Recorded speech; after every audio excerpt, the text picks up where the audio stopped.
Welcome to Intuitive Connection, where spirituality and psychology meet to help you be your best and brightest self. I'm your host, Victoria Shaw, and in each episode, I'll help you to awaken your own inner wisdom, step into your power, and live a more divinely inspired life. You're here to let your inner light shine. Are you ready? Let's do this. So hello and welcome to Intuitive Connection. I am your host, intuitive counselor Victoria Shaw. And today I want to talk a little bit about this human monkey mind thing that many of us have going on, both individually and collectively, around scarcity, right? A scarcity mindset. The idea that resources in this world are limited and that, we always have to work within this limitation in order to find peace and joy and all the things that we need. Now, look, we do live in a 3D reality, and we have been taught, we have been programmed, conditioned to believe in our own limitation, in our own finite nature, in the idea that, from birth to death is this limited time frame, and you got to cling on to that time frame, with all of your might, because, it is an ever diminishing resource. It is an ever diminishing resource. And I think that we apply that sort of faulty, and I'm going to tell you why it's faulty if you haven't guessed already, belief system to everything, right? And it's immersed in everything that we learn about our world because we don't truly understand our own infinite nature. We don't understand ourselves as souls that are eternal. We don't understand that this earth realm is sort of like a little game or a little school or a little place where we get to play, but it's not the end all or be all or truth of who and what we really are. We don't understand the guides say that everything that we experience in this world is what we believe we're going to experience. So if we believe that a resource is scarce, then sure enough, that is what we're going to experience, right? But you, in fact, are abundant. Your divine nature, your true self is abundant. And there is actually, just like your soul is eternal and infinite, the universe is infinite, right? So is everything. And so this scarcity sort of mindset, or what Abraham Hicks also calls shortage consciousness, and I love both of those terms and we'll use them interchangeably, that sort of scarcity mindset, it's a trap. It's a lie. It's not true. And when we get stuck in that scarcity mindset, that's what we experience. So we experience that limit, that shortage, rather than experiencing our own divine, infinite, and abundant nature. So that's what I'm going to talk about today. And I'm going to talk about it because, I think this scarcity idea comes up in lots of different forms, in lots of different ways. And I was thinking about a way that it's coming up in my very own life, right? So years ago, I'm going to start with the history here. Years ago, I had this fun little habit. I would buy something like a nice pair of shoes, or I remember getting some really pretty fancy dresses for my daughter, like as gifts, from the family. And, they were such nice dresses. Let's start with the Camille story, because that's even better. So I would get these beautiful, my stepmom just loved to buy these elaborate dresses for my daughter because she didn't have female children of her own when my daughter was little. And she would get these beautiful designer dresses, right? So you have a kid, my daughter was, maybe like 4 or 5 years old when this was all going on, 3, 4, 5 years old, right? So they're growing really fast. And I would have these gorgeous outfits that, I didn't even spend my very own money on, right? And I would always be afraid to let her wear them, right? I'd be worried about like, well, what if she gets that stained, or what if it rips, or, and at a certain point, like after watching a lot of these dresses come and go, she wore it twice and then she outgrew it. I started to have the very wise realization that this is a moving target, and maybe she should just wear the damn things, and wear them out, because she's going to outgrow them way faster than, we can try to preserve them. And so that's what I did. I started to go to art class in that, silk dress, because you're going to outgrow it in 2 days anyway, and who the heck cares? And there was a freedom in that, right? There was a freedom in that, in just knowing that, this was the gift. She got the gift and she could enjoy it. And of course, she probably didn't enjoy it that much at all, because she was like 4 years old and had no idea that she was in a fancy dress, but you get the idea. And I was thinking the same thing, my own experience around shoes. So I'd buy a pair of shoes and I'd love that pair of shoes. But I lived in New York City for 12 years. And when you live in New York City, you wear out your shoes. At least I did, because this girl here is a walker. I would walk probably easily 4 or 5 miles a day, right? So whatever shoes you're going to wear, they're going to get worn out fast. So I used to do this thing, right, where my favorite shoes, I would not wear them. I would ration them. I would wear them carefully. I would not enjoy them because I didn't want to lose them. And the same thing would happen with the shoes, right? Because styles come and go and your preferences change. And every once in a while, I'd look at a pair of shoes and be like, I never wore those shoes. I was protecting those shoes. And for what? I didn't even enjoy them. And now, maybe they don't fit or they're not in style or I'm not into them anymore. And I did not have the experience to appreciate them. Got it? Have you ever fallen into that trap where you were hoarding something or rationing something that would bring you joy in the now, but you're worried about it running out and so you don't use it?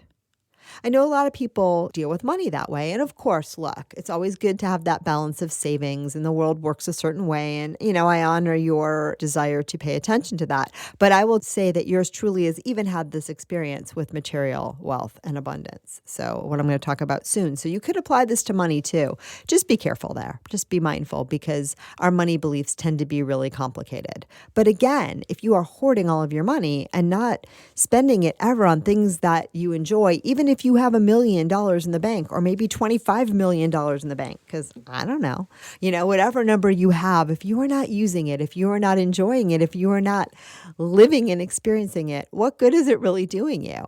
Right? Not very much. And so sometimes this scarcity mindset can stop us from enjoying what is. But it does something else that I think is really important. It keeps us from recognizing that the infinite universe is our source, right? And that we do have this natural divine nature. And that if we enjoy what we have now, right? If we really enjoy it, if we use it, if we honor it, if we're grateful for it, if we are really just, having the time of our lives in the now, we will naturally attract more.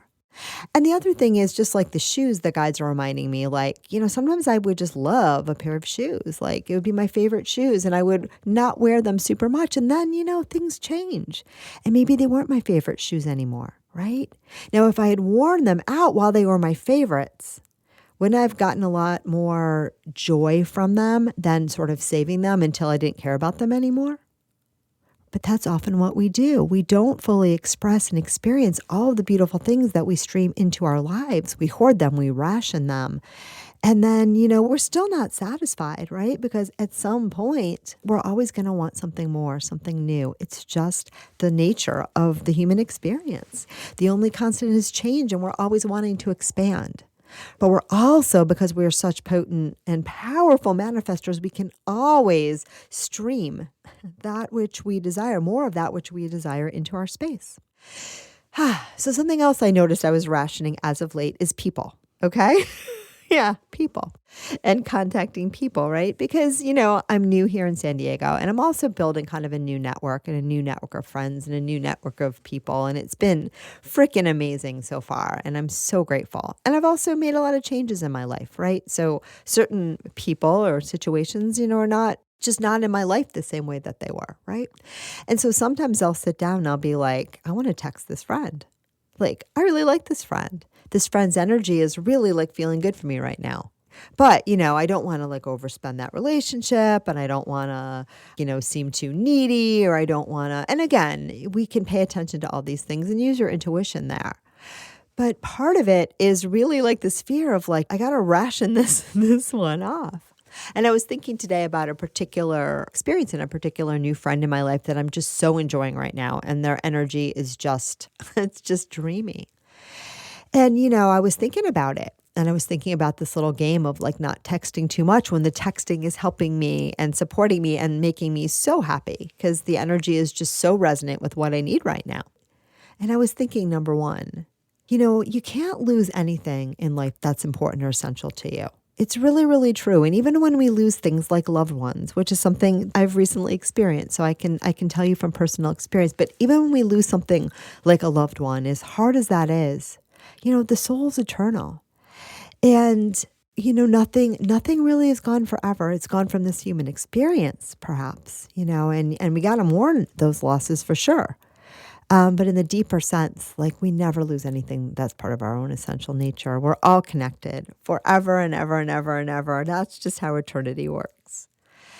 And so when we recognize that you can't let go of anything that you really, really need, and that if one thing goes, something else will replace it. Maybe not the exact same thing, right? I'll never know, my father who just left his body again in this form, but I'll know him in other forms because the spirit persists, and I know we'll be together again, and I know I can talk to him right now.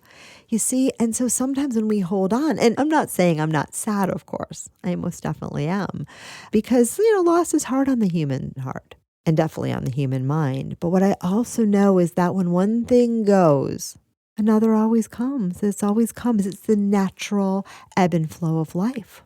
I spend a lot of time these days looking at the waves, looking at the Pacific Ocean and watching that beautiful flow of the waves coming in and the waves coming out. It's become a pastime for me, and it's become one of my greatest joys and my greatest meditations. And what I have learned to experience from this is wave after wave after wave rolls in again and again and again. And each time I watch that wave get ready to crest, I feel this beautiful, beautiful tension, this beautiful momentum. It's so exciting. It's almost, orgasmic, to be honest. It's just delightful.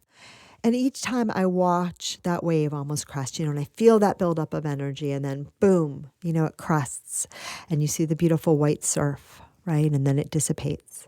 I know another one's coming. The next one might not be as big. They're all their own unique thing, but the waves of life, they just keep flowing.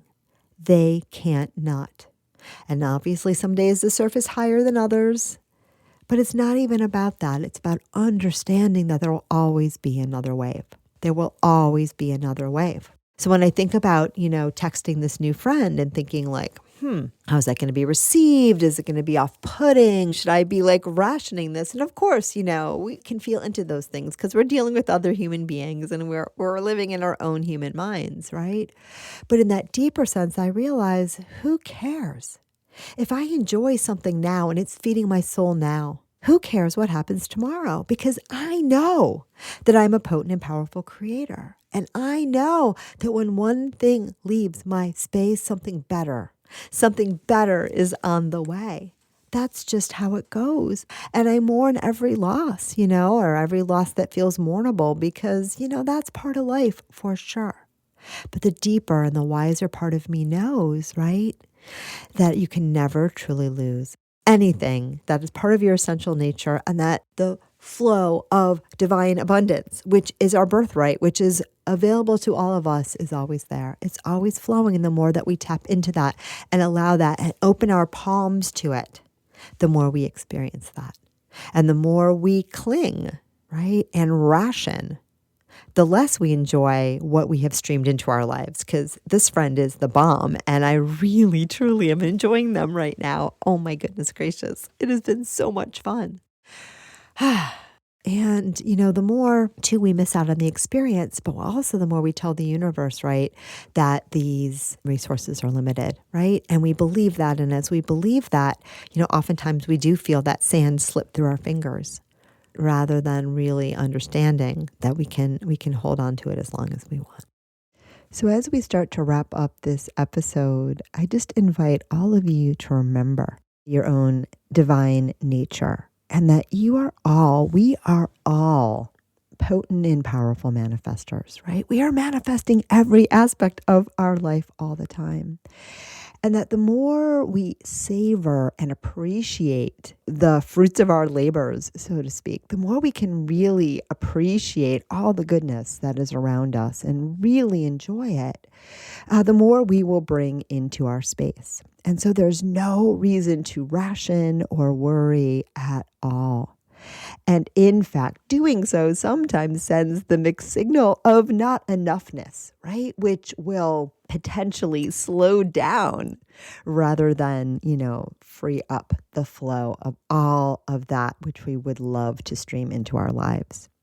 So take some time today, if it speaks to you, to savor, appreciate all of the beautiful bounty that you have attracted into your life. Enjoy it, savor it, love it, and know, my friends, that there is much more to come, and that the flow of your own divine grace is truly infinite.